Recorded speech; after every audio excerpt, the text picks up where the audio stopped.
श्री गोपाळ कृष्ण भगवान की जय। लीळा नंबर 182। एकमेकांच्या डोक्याला डोके मिळून भट्टोबासांना व नाथोबासांना आनंद। सर्वज्ञ पाटेला शौचाला निघाले। सोबत भट्टोबास व नाथोबा होते। जाताना त्या दोघांचे एकमेकांच्या डोक्याला डोके मिळवून दिले। मग सर्वज्ञ शौचाला गेले। परत आल्यावर गुंफेकडे गेले। बाईसांनी विचारले, हा बाबा, ते दोघे कुठे आहेत? सर्वज्ञ म्हणाले, बाई, ते तेथेच एकमेकांच्या डोक्याला डोके मिळवून खेळत आहेत।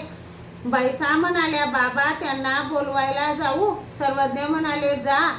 बाईसा गेल्या तेव्हा ते दोघे रामनाथाच्या पश्चिमेकडे एकमेकांच्या डोक्याला डोके मिळवत होते। बाईसा म्हणाल्या, हे काय पोरांनो, बाबा एकटेच गेले आणि तुम्ही दोघे येथे काय करीत आहात?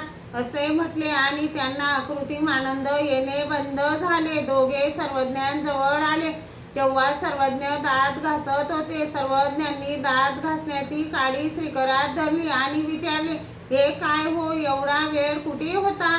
ते म्हणाले, जीजी, आम्ही एकमेकांच्या डोक्याला डोके मिळवीत होतो। सर्वज्ञ म्हणाले, हे काय, एवढा वेळ डोक्याला डोके मिळवीतच होते? नाही जी, जसे जसे एकमेकांच्या डोक्याला डोके मिळवत होतो तसा तसा आम्हाला आनंद येत होता।